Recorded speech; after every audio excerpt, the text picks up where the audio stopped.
Good afternoon. I'm Donna Street, and I am subbing for the usual host of this show, and that's Mrs. Pamela Stone. Her husband Evan called last night to say that she had to make a trip out of town, and I think the reason Evan called me is because I'm a retired educator, and this is an education show, so I'm going to learn some new things about Jackson County. My guest today is principal of Woodville School, a K through 12 school, and it's Mr. Jamie Darwin. It's good. Nice to have you. Good to be here today. Good to see you. Since I didn't know anything about Woodville School, you're going to give me a little history to begin with? I will. We are a pre-K through 12 school.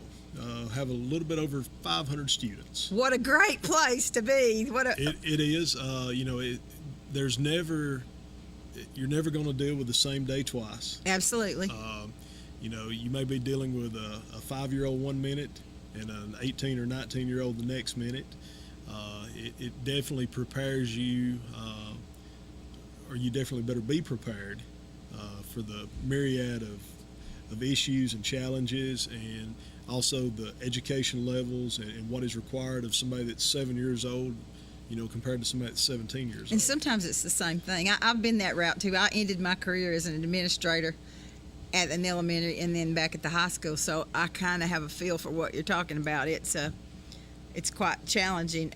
Woodville is geographically located where? We're in the western part of Jackson County, sort of in the corner, the western border with Madison County, and then the southern border with Marshall County. We're about 20 miles east of Huntsville, about 14 miles west of Scottsboro. We were talking about Woodville in general. Woodville is actually the oldest city in Jackson County. Oh, cool. It goes back, I believe it's 1815, actually before statehood in 1819. So that's a good... A few years ago, they held their bicentennial celebration. I've been fortunate enough, I've been the principal there since April of 2017. So I've been there about a year and a half. Well, how far along are you in your career? How many years? This is 21. Okay. 21. So you've been there, and before that, you told me a little bit about that. Your college, you went on an academic scholarship to... I was at Mississippi State to begin with, and then ended up transferring and graduating from the University of Alabama. Received my bachelor's in social studies from the University of Alabama, and then I received my master's in educational leadership from Alabama. What did you coach? And that's a loaded question. That is. I coached a little bit of everything. I coached football, I coached basketball, I coached baseball at Pisgah. Then when I moved to Valley Head in DeKalb County, I was the head basketball coach, but I also coached some football over there as well. Well, at a small school, you can hardly do anything else. I'm a history major, and I knew I was not going to get a job as a history teacher unless I could coach something. So I got an alternate degree in library science, and I stayed in the library, and I'm now getting to play in my history. So that's... Well, and one thing, as far as coaches go, a lot of people get into the field for coaching. Yes, they do. But some don't. And some don't. And what I found was I really wanted to go into the coaching aspect, and I fell in love with the teaching part of it. That's a wonderful way to put it. That's good. And I've talked many times, a lot of time, a lot of coaches get a bad rap in the classroom. Some do. And some have been justified. And they have, just with any other teacher. But a lot of times, if you'll find a person that's a good coach is oftentimes a person that's a good classroom teacher. Absolutely. Because the same thing, if something's not working in a game, you're going to make adjustments. And a good classroom teacher is going to do the same thing. If something's not working, you're going to have to find what's causing the problems. Let's address that. Let's make the changes necessary and go forward. I've also found that coaches, really good coaches and good teachers, they transfer those motivational skills over into the classroom, and they can get to kids that other people cannot reach sometimes. So that's good. Well, you've got a lot of things happening at Woodville High School, elementary and middle school, which God love you for having all those grades in one place, but 500 would be That's like heaven for a teacher, I would think. Well, we're kind of a unique school in Jackson County. There are several K-12 schools in Jackson County: Woodville, Skyline, Pisgah, North Sand Mountain section. Between us and Skyline, we're the only two without any feeder schools. So, Oh, really? So the students we see in kindergarten, they're going to stay with us through the 12th grade. That's like a family then. It is. Whereas like out here on the mountain at Pisgah and North Sun Mountain section, you get the feeder schools from Rosalie and Flat Rock and Bryant, and Macedonia and Dutton. So you get an inclusion of those kids in the 9th grade. Whereas, pretty much what we have is kindergartners, with the exception of a few move-ins or move-outs. That's going to be our senior class in 13 years. Well, you can also do some remediation and those kind of things because your teachers can see each other and talk to each other. You don't have to write notes in the files. Absolutely. And, those kids that, one teacher may have had as a second grader, when they get up in 5th, 6th, even 7th grade, our teachers will still go back and talk to those, hey, what makes that kid tick? And, that's one of the benefits of being at a small school. It definitely is. The small schools here have all closed except for Davis, and Davis is still a lot. It's still a community school, and that's Woodville. What does the community of Woodville have a lot of employees who travel to Huntsville to work? Huntsville, also Scottsboro. Okay. A lot of people going over the Scottsboro, Huntsville area. Well, 15, 25 miles, that's not too bad. It's not bad at all. A few smaller businesses that employ, maybe 15 or less people in the Woodville community, but no major manufacturing or anything like that. Most of them have to travel to Madison 2 or 3 County. Churches, maybe. Oh, yes. Not a lot. Well, Well, we're Northeast Alabama. We're going to have some churches now. Oh yeah. There's probably more than 2 or 3. There's probably every denomination. There's probably not a Catholic church. There's probably a Methodist and 2 or 3 Baptists and a Holiness church. Absolutely. And maybe a Seventh-day Adventist. Yeah, just a good smattering. A smorgasbord of them. Do you have a Presbyterian church? Not in Woodville. No, I know we have one in Scottsboro. That's changed here recently. We had one in the 1800s, and now we have one here again. What is going on with your schedules at the school? Well, we went to an 8-period schedule this year. We had been on blocks for the high school. All right. Now there's many blocks. Were you on the 4x4 block? We were on a 4x4, yes, ma'am. Okay. We were on a 4x4. The county-wide this year, we decided to go to an 8-period, what we call a modified block schedule. Oh, I know that schedule. We've done that here in the last 10 years. And everyone that does a modified, there's a little bit of difference in the way they do things. So on Monday through Wednesday, we're 8 periods, roughly 47, 48 minutes per class. Then on Thursday, we take the even periods and we create a block. We have 4 blocks there, and then on Friday we do our odds. 1, 3, 5, and 7. Yeah. And then in the afternoon, you got an activity period. We've got an activity period, which we'll do what we call our advocacy program. We have an advocacy program we're working. And is that mentoring? To an extent, we started. We received a grant, and it's through a company. I believe it's in Washington State, called Character Strong. We've actually got our advocacy coming up this Thursday. We do it once a month. Each grade level has their own lesson. We sort of divide it up with teachers they normally may not see in a day. That's good. And it just kind of builds a little bit of character education into a small 30 to 40-minute lesson. I think we're going to see big benefits out of it throughout the year. Well, that's good.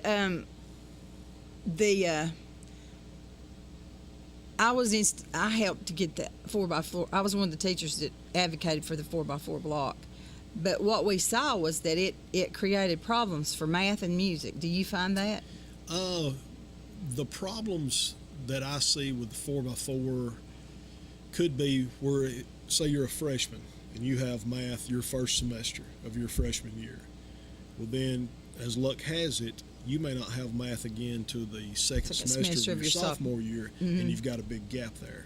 or junior and senior year, and with the ACT test coming up, that's one of the issues I see. There's pros and cons to either one of them. Well, you're going to find more as you go through this, and you may wind up changing your block again, because in Dade County we changed it 4 times in 10 years, and they're back to their original 4x4 block this year. So, what's going on with your Paint Rock Valley students and staff? Well, back in May, Paint Rock Valley School, which is located in Princeton, a little bit northwest of Woodville, it closed down. So when that school closed, those students there had the opportunity to either choose to go to Woodville High School or to Skyline School out on the mountain. I think there were about 70 students that went to Paint Rock Valley. It was a K-12 as well. We ended up with about 26, 27 of the students. And then we were fortunate enough to get 3 of the staff members. That's good. 3 of the teachers that came on board with us. And, we're very fortunate to have those students. It's been a seamless transition with those students and those families coming over. Luckily, a lot of them knew people in the Woodville area, so it was a very good transition. Well, consolidation of any kind can be a treacherous and hairy deal for folks, and it's heartbreaking to lose your school, but it adds so much to what the kids can get from. I know when I was in high school, we couldn't have French or Spanish because we weren't a big enough school to do it. But a few kids, because there was a teacher at the Davis School who taught that, they allowed some of our high school kids to drive to Sand Mountain to take a class. So it was kind of a cheat. And after, when I started teaching at Davis as an adult, I wish I'd known those people then. I've lived out there. Yeah. I've lived out there with them now for 40 years. I feel like I am one of them. Tell me about what's going on in virtual school. Virtual school is a new program that we started this year in Jackson County. It is an opportunity for those students that have been wanting to go to a homeschool situation. We feel that virtual school it's a computer-based program. It is ran through the school system. They are still considered students at the local high school. You still earn money for them. You still get your I don't know what you call it in that. You still get your state units, Carnegie. The units for that. But we feel that it's a better alternative than a student for just going the homeschool route. Well, there needs to be a connect. I love the idea that people are brave enough to homeschool their children, but I'm a public school advocate. Public school advocate, without a doubt.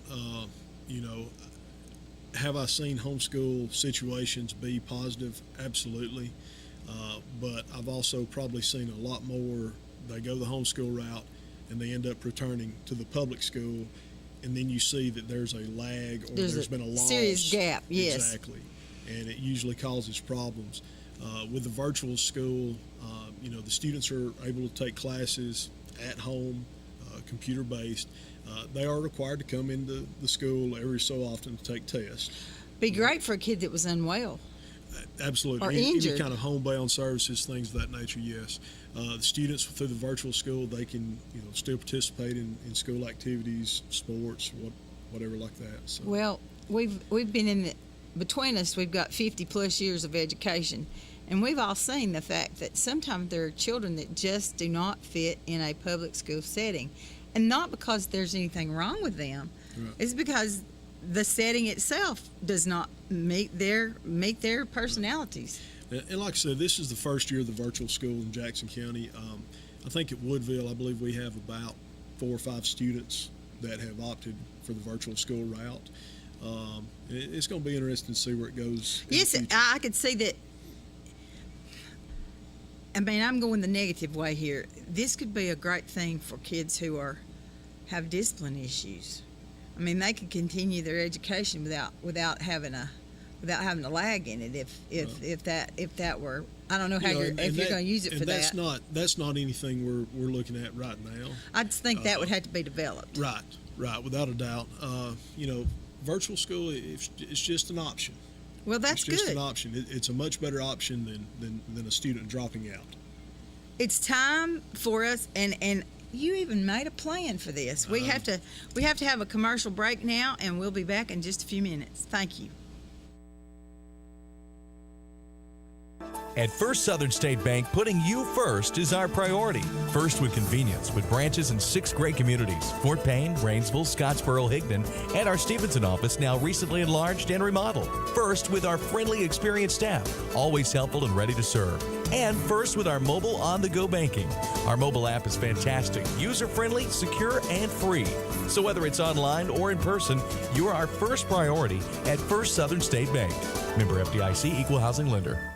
Come enjoy pizza for lunch or dinner in a family-friendly atmosphere at Stevie B's Pizza in Fort Payne. Enjoy the buffet and salad bar anytime, or have a specialty pizza made to order. At Stevie B's, take advantage of 2 Stamp Tuesday for adult and senior buffets, and Thirsty Thursdays when drinks are free after 4 p.m. Take out any medium pizza weekdays between 2 and 5 for just $4.49. And on the weekends, take out any 2 large pizzas, just $14.99. Book your parties now by calling Stevie B's at 256-979-1234. Stevie B's Pizza, 2200 Galt Avenue North, Fort Payne.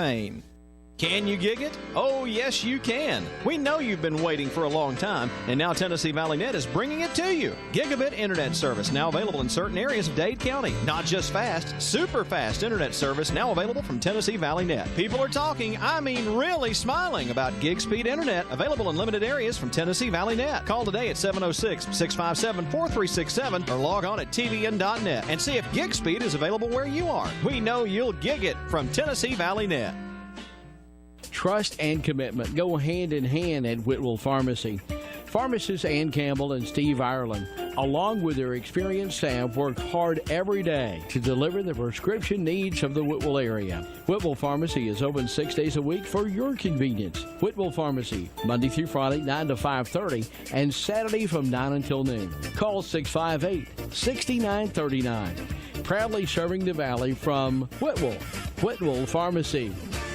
Delivering top-quality primary health care locally. We are Northeast Alabama Health Services. With 7 locations, there's one near you. Scottsboro, Section, North Sand Mountain and Higdon, Skyline, Woodville, Fife, and Fort Payne. We accept Medicare, Medicaid, and of course your private insurance. If you're unemployed, low income, or have a high copay or deductible, you may also qualify for a reduced rate office visit as low as $16. Ask about our free medication program, and ladies, you may qualify for a free or reduced rate mammogram. Dental referrals for our patients with tooth removal and fillings for only $15. Putting your health concerns first, we're Northeast Alabama Health Services. Cervical cancer screenings now available at Northeast Alabama Health Services. Welcome back. I am once again Donna Street, a native Dade Countyan and a retired educator who is filling in today for Pamela Stone. And I have with me the principal of Woodville School in Jackson County. Of course, this is Jackson County, what's happening in Jackson County education, and this is Mr. Jamie Darwin. And this segment of the program, we're going to talk about things that I may not know about, so I'm excited. What's happening with Parents Math Night? A couple of weeks, actually several months ago, a couple of my teachers came to us and were concerned about our parents and them understanding our new math program. Last year we started Eureka Math, or Engage New York Math, and it is a totally different way of doing math than I grew up with and you grew up with. Just the way that it is taught, the way the children learn it, and it's just a different thought process. So a few of my teachers got together and they said, let's get together and have a parent night so that we can explain to the parents what's going on in the classroom. And there were a couple of parents that, we had a good turnout, but there were a couple of parents that came to us after the fact, and they wanted to be negative going in. Always for something new. They didn't like it. Why can't we just do it the way we did it? It worked out fine and everything. And then after the math night, a couple of those parents came to the teachers, came to me, went to social media and said, I feel like that I was gypped as a kid, that I didn't get to go through this program. And it was sort of validation for our teachers, knowing that, hey, it's a way for the parents to understand what's going on. I think we're going to continue to do things like this, invite the parents in to let them see what their kids are doing in the classroom, because it is so different than it It'd be was like when we- game night, only it'd be parent versus kid night. That'd be funny. And hey, yeah, have some Have some competition. competitions, Absolutely, yes. absolutely. So you've also got some family literacy nights going on. I believe it was last week, maybe the week before last. We did a family literacy night. Some of our elementary teachers got together, and reading is the fundamental key. Absolutely. And they got together and just created sort of almost like a carnival type atmosphere. We had reading bingo. We had a hot dog and chili supper. Went down to the gym. They had, instead of a cake walk, they had a book walk. The book fair was going on at this time. We had different presentations going on, different people from the community that came in and read to the kids as they came through. It was kids with their parents. Did you have any authors? I don't believe we had any authors. You ought to try that sometime. That would be a good idea. We had the mayor and his wife come in, and they did a little presentation. I think it was on the history of Woodville, and we had face painting the whole night. And it was a rainy night, and we were kind of concerned about what the turnout would be, and the turnout was just amazing. Or was this K through 12 for leaders, family literacy, it was mostly elementary? Mainly for the elementary, yes. Mainly for the elementary. The kids loved it. The parents loved it. Very positive, both the literacy night and the math night. I've worked at all levels of the school from K through 12, and I'm always, actually pre-K through 12, but I'm always amazed at how engaged the parents are when they're in first through third, K through third, and then they begin to drift away. But that's partly the kids. They don't want their mothers and daddies butting into their business by the time they're high schoolers. They don't want mom and dad around. They get kind of embarrassed. They want them to be there in the behind the scenes, but not in front of the scenes. Exactly. Well, Work Keys is something that had been instituted at Dade High just as I was leaving, and it's a workplace readiness program. It And is. what have you been doing with Work Keys? Today, our seniors took the ACT Work Keys examination. We did that this morning. We've got 41 seniors, I believe. A couple of them are the virtual school, and so we gave the Work Keys test. It tests on applied math, it tests on graphic literacy, and then workplace documents, stuff that these kids are going to need to be successful once they graduate. Good employees. Exactly. And now a lot of places, a lot of employers are looking, how did you do on your Work Keys assessment? And it's becoming a requirement in some places to get a job. And if the employers really understood it and the schools would implement it as detailed, it's really an advantage to the communities. Oh, absolutely, absolutely. It helps your workforce, and that's one of the things we want to teach the kids. You want to teach them, your 3 R's. You want to teach them your reading, writing, and your arithmetic, but also I think schools have evolved and in some ways had to take the place of the community, parents in certain instances, of teaching kids what employers are looking for. Those soft skills that we talk so much about, how to communicate, how to dress when you go for an interview. Take out your earrings and your piercings before you go to a job. Cover up your tattoos, all that kind of And your stuff. navel. Well, let's move on down to this one. Pre-ACT, who's taking that? This Thursday, our 10th grade will be taking the pre-ACT exam. This is something the state of Alabama started last year with 10th graders. It was already a requirement that 11th graders take the ACT in the spring.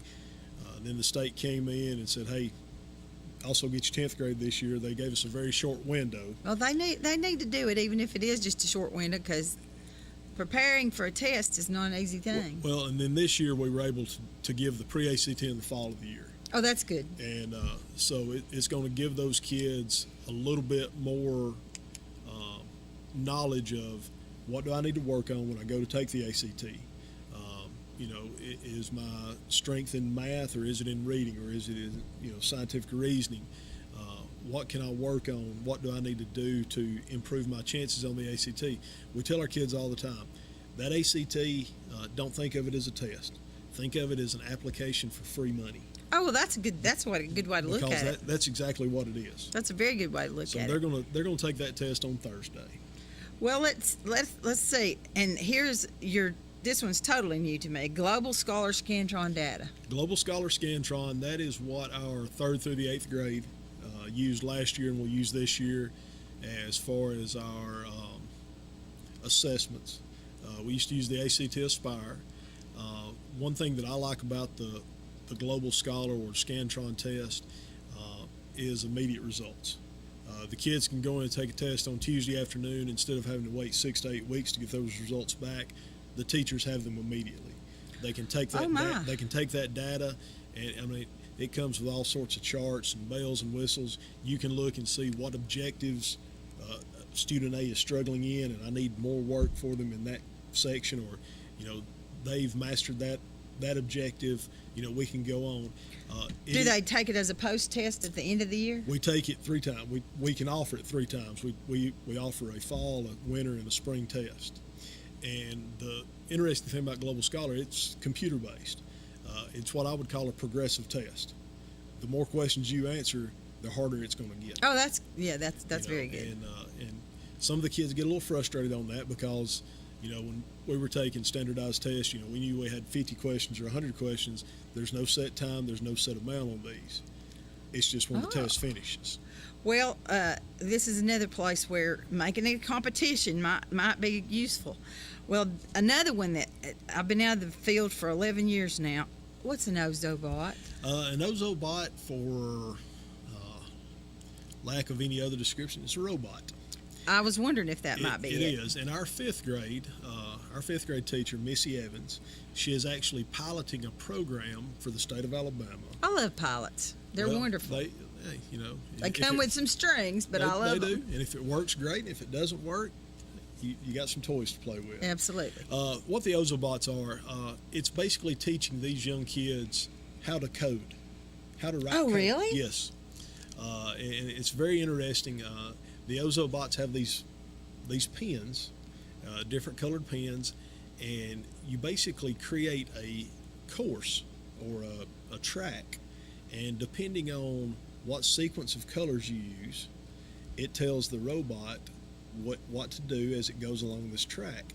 It'll tell it to speed up, turn left, slow down, spin around, and these kids can just, whatever code they put into those colors, they can create, this havoc. Ozobot. Sometimes havoc. Sometimes.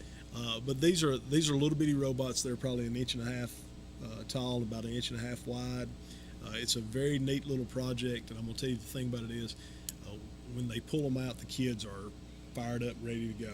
They get mad when they don't get to. I think it's amazing how much math they're getting that they don't even. It's like synthesis. Oh, they don't even know they're getting it. it. They don't have a clue. And that is probably one of the negatives of that. Adults don't get it, right. But kids, it's almost like it's in their DNA now. And you saying that, it kind of brings me up to talking about pre-K, having pre-K classroom. A lot of people, if they walk into a pre-K classroom today, they would think those kids are not learning; they're just playing. And that's the whole idea, though. Those kids are learning through play, learning through social interaction. And to the untrained eye, they may see it as they're goofing off, but to somebody who really knows what's going on in there, those kids are learning a lot of valuable lessons that some of them may not be getting at home.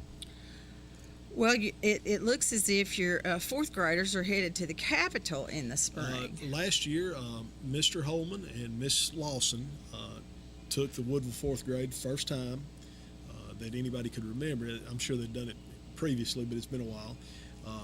4th grade students all got to go visit and tour the Capitol at Montgomery, and they're starting their pre-planning on that and getting everything, getting a date lined up. And I just happened to be in Montgomery last year on the date. I was there for a training and happened to go over and get to see the kids at the Capitol. I think I was actually at the archives where they were at. I love that. And so that's a great trip, and the kids look forward to it. Do your 8th graders go to Washington D.C.?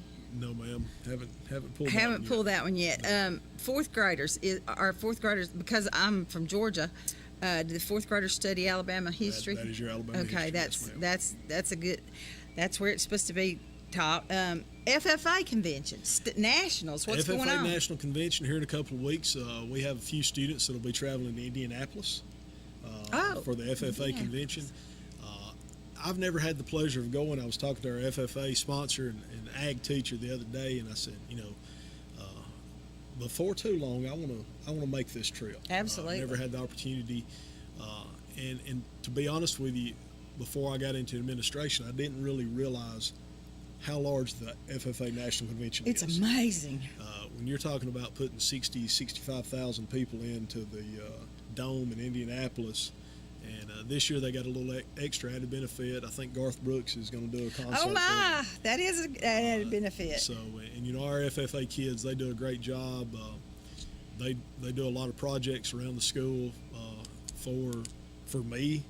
And the community too, probably. They do. I've got to brag on them and their sponsor, Mr. Collins. Last month, we were asked to construct some steps and a handrail for a special needs room, and the kids, there was no complaining. They just got in and got their tools out and got to working and put that up, and things like that mean a lot to me. Absolutely. Kids that are going to be willing to help their own school.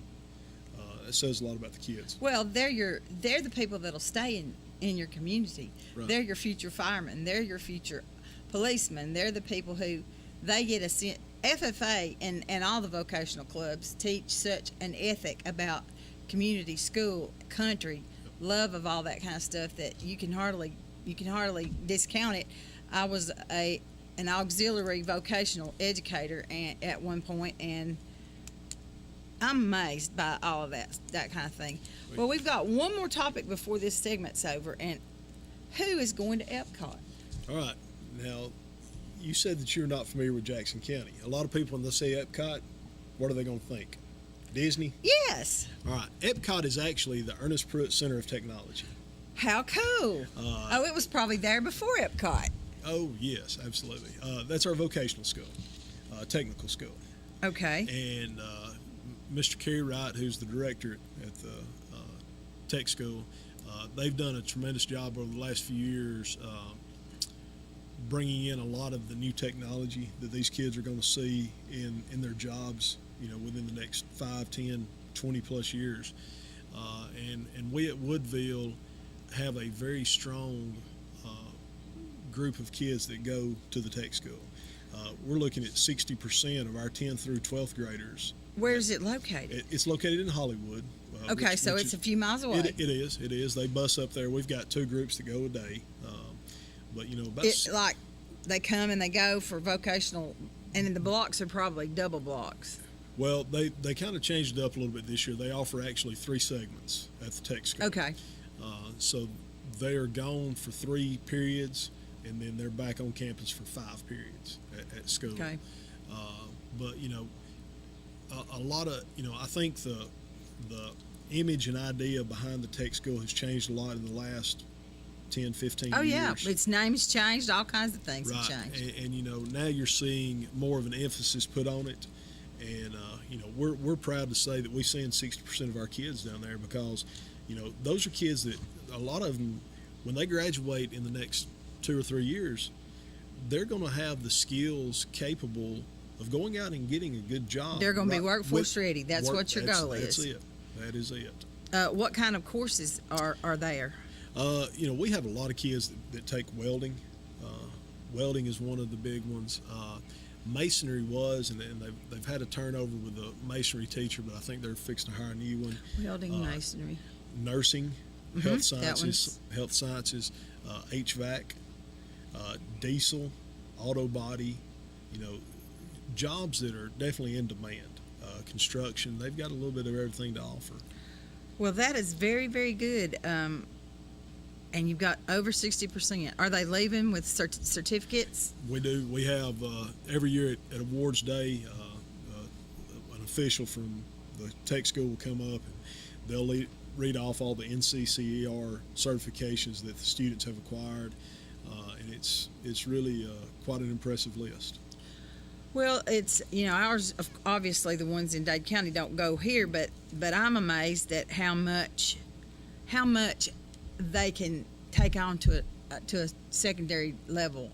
I mean, a post-secondary level technical center, and actually credit, like kids are getting the college credit for the advanced placement courses. And that's one thing Northeast Alabama Community College, they have teamed up with our tech school, and they're able to offer dual enrollment classes. That's great. Say for welding or what.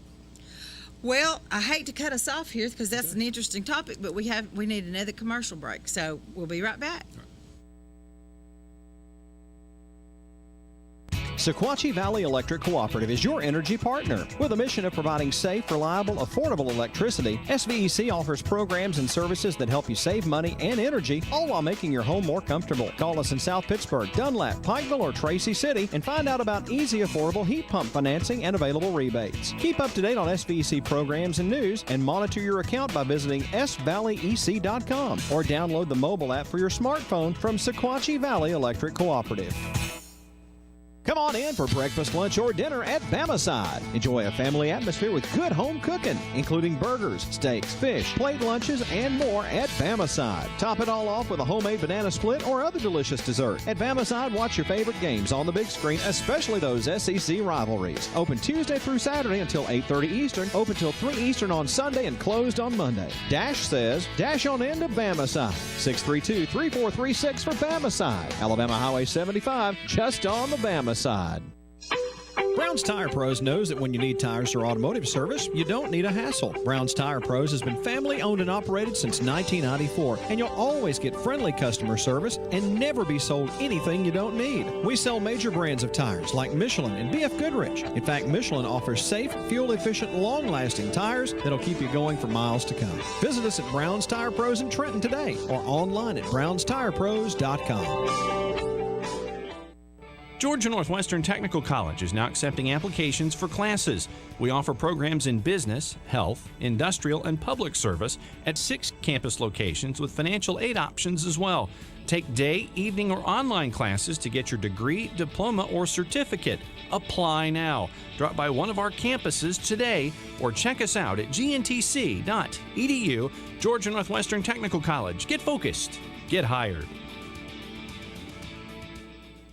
Come hungry and leave satisfied at Cloud's Pizza, Highway 71 in Higdon. Cloud's Pizza uses only the freshest ingredients, and we hand toss our own pizza dough. Our pizzas are made from scratch when you order, so they're always fresh. And don't forget about our famous Sand Mountain cheese sticks. You can eat from the daily buffet or try a mouth-watering hamburger or cheeseburger. Come see your friends at Cloud's Pizza, Highway 71 in Higdon, and never leave hungry. Call ahead at 597-3100 for Cloud's Pizza. Visit us on Facebook at Cloud's Pizza and more. Come see us at Cloud's Pizza. Welcome back to This Week in Jackson County Schools. Once again, I'm Donna Street, and I'm subbing for Pamela Stone. And with me is the principal of Woodville School, and that is Mr. Jamie Darwin.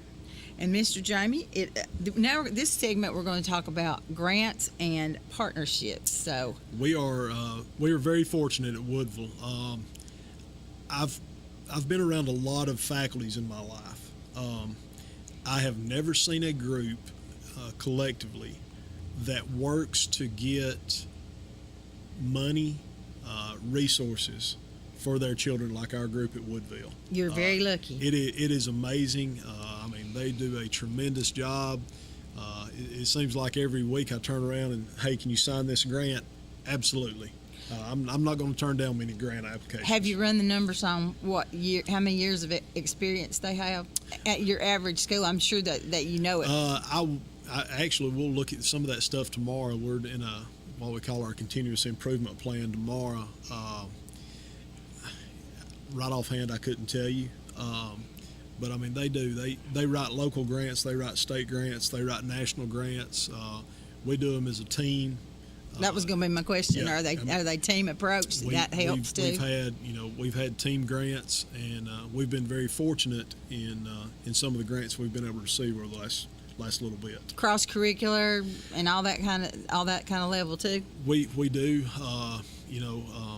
We've got them in English language arts and science, technology, elementary, music, a little bit of everything. Is there much diversity in your school? In terms of race? No, not much. But when I say that, we're probably, would be 95% white. You're like Dade County. I used We- to say Dade County was white milk. We were homogenized milk, and that our kids think that the end of the world is the state line. But And I get that. I came from DeKalb County in Valley Head. Where we had a Hispanic population of 30% thereabout, and we've got a few locations in Jackson County with a little bit more diversity. I think we could always use a little more diversity. Everybody could. Just to open up ideas and dialogue. Absolutely. For anything else. I was mostly wondering about your ability to get grants. What is the Core 13 grant? It's actually a Core I-3. Oh, I-3, Core okay. I-3 grant. It was a federal grant. We received an email back in the spring, and this was a federal grant through the Department of Education in conjunction with Jacksonville State University. And this grant was basically designed for the effect of technology on rural schools. Okay. And I wouldn't say that there was a ton of legwork that had to be done on this grant. Of course, there was some papers to be filled out, and in the spring, some of our students had to take you want to call it a test or a survey to determine a needs assessment. And then throughout the summer, we had to Plan and order. We had not yet. We didn't know anything about it. We had to dot some I's and cross some T's. Then in August, we found out we sort of had a reveal party. They did something online, virtually, and we found out in August that we were the recipient of a $25,000 technology grant. Oh, that's a lot for a school your size. Absolutely. And basically what it is, as a requirement of this, we're going to be part of a 3-year longitudinal study on the effects of technology in rural education. And You're a perfect school for that. Oh, without a doubt. I mean, Jackson County, pretty much anybody in Jackson County would be a good fit for this.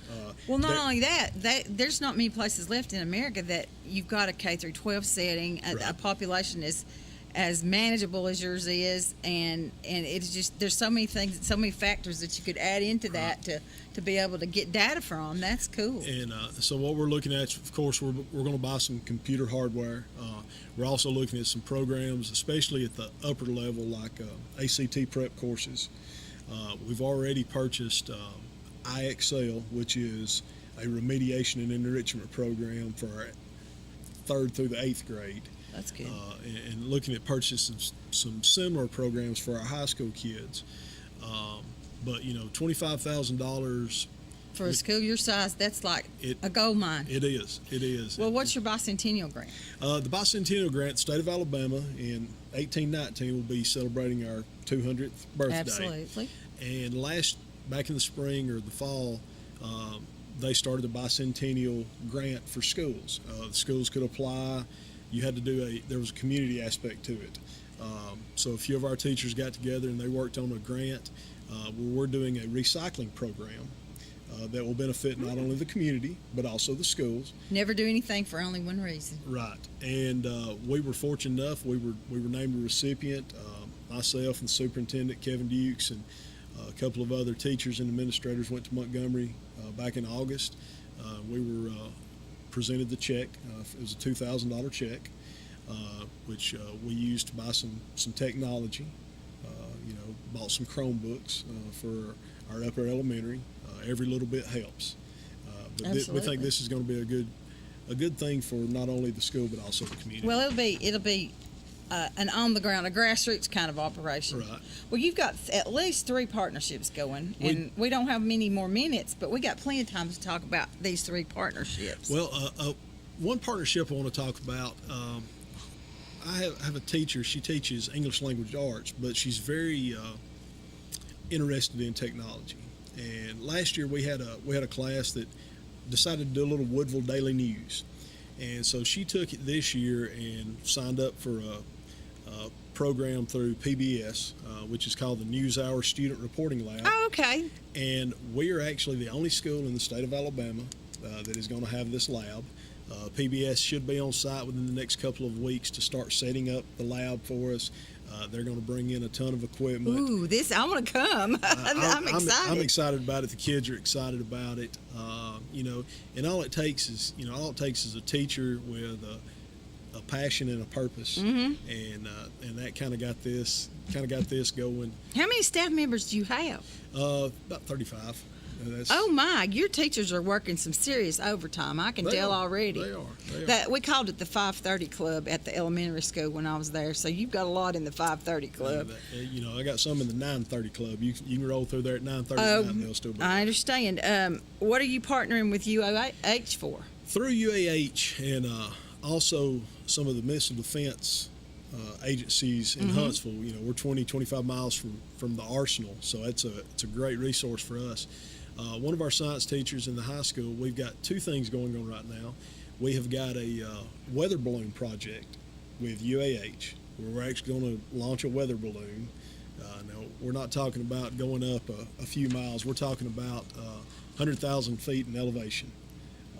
And there's no telling. We hope it lands. I want to come to your school. This is fun. We hope it lands in Europe. That's kind of our goal. If the weather and the wind works out, we're kind of hoping for Europe. Does your school have a Facebook page? We do. I may become a friend just so I can see what's going on there. We do. Our last partnership is with the Huntsville Fantasy Playhouse. This is one not a whole lot of people at the school know about because I just found out about it yesterday. A lady that works with some of our central office personnel and does some things with art said that the Huntsville Fantasy Playhouse is wanting to partner with Woodville School in helping to sort of create a drama club and a drama club. We have one drama class, and my drama teacher is probably sitting there if she's watching this going, I knew nothing about this, and because I just found out about it yesterday. But hope to work with them in just bringing some more kids that may be interested in the arts and drama. There's all kinds. There's all kinds that don't even know it. There's so many behind the scenes things. Well, I'm tickled for this school, and I am going to look your Facebook page up and and friend y'all, or at least follow anyway. But we need to take another break, and thanks to our sponsors, and we'll be back in a moment.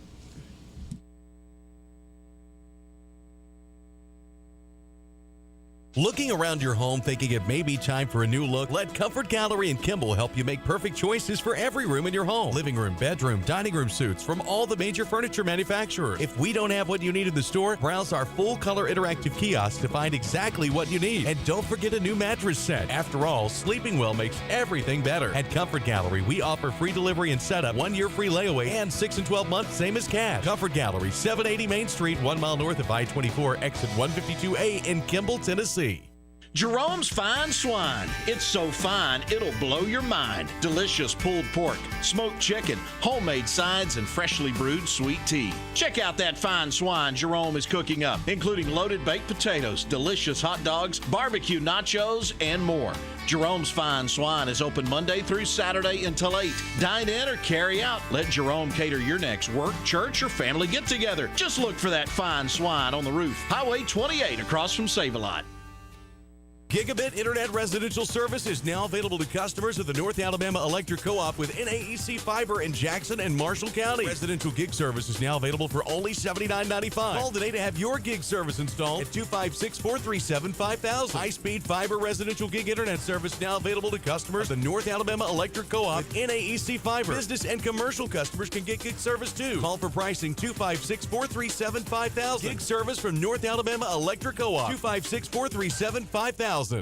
When I first came down to RE/MAX Property Center, the thing that stuck out to me was the fact that it's like a family atmosphere here. Everybody enjoys working with each other, and all of our clients that come through the door, we treat them like family. We've got agents that's been in the business since the 80s, so that's one thing that sets us apart is the fact that the experience that we have within our company. We have so much to offer.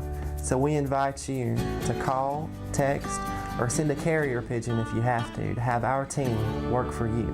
Team RE/MAX, we're on your side. This fall, we're rolling out the Love the Bus Elementary campaign. Love the Bus is designed to teach students the importance of safety, respect, and proper bus etiquette. As we continue to enhance efforts of safety for our students, we'd like to have you as part of our team. The Dade County Schools Transportation Department is seeking bus drivers and bus monitors. Part-time hours with full-time benefits. For more info, call the Dade County Schools Central Office today at 706-657-4361. Welcome back. I'm Donna Street, and with me is the principal of Woodville School, Jamie Darwin. And we're going to spend this part of this segment, our last 9 minutes, talking about extracurriculars. And right off the bat, the first thing is homecoming. We just have finished up, week before last, we finished up our homecoming festivities at Woodville High School.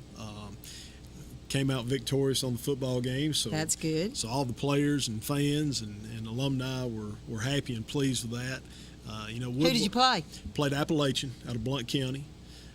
Woodville is, football is still relatively new to Woodville High School. Really? Yeah, they've had the football program, I think, probably 12, 13 years, somewhere that in that is time. New. So, had a big night on Friday night a week ago. So you're still building traditions. So what about your homecoming? They are. Well, one neat thing, last year was my first full year at Woodville, and one thing that I love on Friday night of homecoming, we have a tailgate party.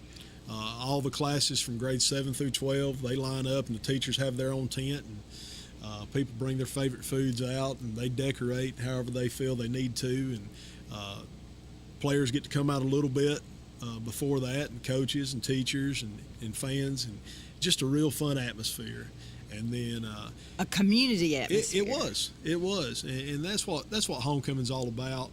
You get to see former classmates, and I heard some of the class of '92 members talking over to the side about who they had seen that night, and that's what homecoming in small towns are all about. So football there has only been going on since about 2006. Somewhere 2004, somewhere in there, 2005.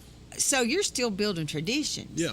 That's cool. And one thing after the game last year, we didn't win our homecoming game, and we have a homecoming dance afterwards. And I walk out and I notice there's a bunch of toilet paper laying around a big oak tree outside the gym, and I said, "Well, what's going on?" "Well, we're going to roll the tree. We won tonight." And I went, "Go for it." I said, "If that's part of your tradition, let's let it If be." you're not defacing, it's okay. They had a good time, and I made sure I took a picture of all the kids out there when they were rolling it, so if I needed to come up and clean it up. Oh, on yes, Monday yes, morning. yes, definitely. So, but yeah. So what about your homecoming court? Homecoming court, this year's homecoming court, our freshman attendant was Alyssa Morris. Our sophomore attendant was Trinity Thomas. Our junior attendant was Kayla Thompson. And our seniors were Madeline Patterson, Presley Selvage, and our homecoming queen was Miss Taylor Robertson. Well, and how does the whole student body vote? Way we do it is, each class votes for theirs, and then when we get the 3 senior attendants, grades 9 through 12. Okay, everybody gets a shot at that. Everybody gets a vote, yes, ma'am. Well, how are your varsity and your junior varsity football teams doing? Varsity is 2-3 right now. We've won our last 2 games. We've got several big games coming up. This Thursday night, we travel down the I-59 here to Valley Head and take on the Tigers Thursday night. Do you have a lot of Thursday night games? This is the only one. This is the only one we have this year. Do you have any Saturday games? No, ma'am. I don't think I would. I always have loved that, but it always is one more day that the teachers don't have off. Well, and in the state of Alabama and the state of Georgia as well, you start playing on Saturday, and you're going to start losing. You're going to start losing fans to college football. Absolutely. Well, you might lose some players too, as much as people love football. And you may, but we've still got. We've made the playoffs 3 straight years with the varsity, and our goals are still in front of us. If we take care of business next few weeks, we'll be sitting pretty for a playoff spot. Our junior high team, we're 2-1 right now.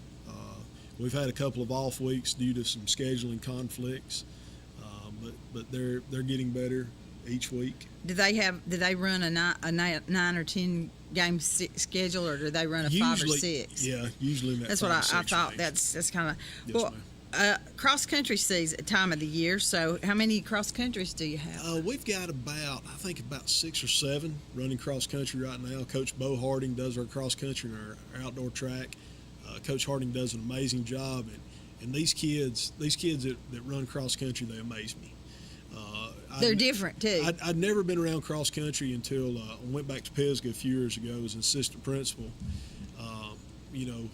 These kids go out there and they've got heart, don't they? They abuse their bodies. Absolutely. And it takes a lot. If I'm running from something, there's probably something chasing me, and they're just out there. Me too.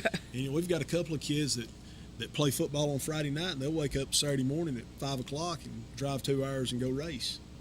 For 15 or 20 minutes. They're very dedicated. They are a very dedicated crew. We've got volleyball going on right now as well. Do you have a band? We do not have a band. band. That's a goal you need to throw in there. It is a goal. It is a goal. In Jackson County right now, there are only 2 schools in the county that have a band. Bands used to be very popular, and then late 80s, early 90s, they kind of faded away, lack of interest for among other reasons. Money too. Music programs took a hit in the Great Recession of 2008. Without a doubt. It's time to start basketball. Actually had our parent meeting last night, preseason parent meeting. Practice start here in a couple of weeks. Our junior high will actually play probably about 4 weeks from this, either tonight or Thursday night. And the varsity season won't be many weeks behind that. Because your school is so small, do your kids transition from one sport to the next? Oh, absolutely. See, that's not happening much here anymore. We've gotten bigger than that. And I think that's a good thing. I think it's a great thing. When kids specialize in something, I'm not a fan of that. I was one of those kids. When I grew up, I went from football to basketball and basketball to baseball, and then you took your summer off. Mm-hmm. And now you've got kids that are playing one sport throughout a year all the time, and I'm just not a fan of it. Well, I think that's the way the world has gone, but I'm not thrilled with it. What's going on with the Go Gold game with the cheerleaders? Our cheerleaders have a very caring heart. Last year and this year, they worked to raise money for St. Jude's. Good. That's a wonderful thing. Last year, some of them actually got to go out to Memphis and visit St. Jude's Hospital and present their donation to the hospital and stay out there a couple of days, and have their hearts twisted by those little children. Without a doubt. And anytime you can let your kids be involved in a service that is bigger than them, there's going to be gain for everybody. And like you said, that's a special place. Oh, it is. If you've never had the opportunity to go visit and see the amazing work they're doing, it's a truly special place. In my early career, we did a bike-a-thon. I remember bike-a-thon. And it was a big deal around here to do that. You got 2 young men that you want to mention especially. I do. I want to take a minute and just put a spotlight on 2 of our seniors. And one of them is Garrett Walker, and the other one is Garrett Waldman.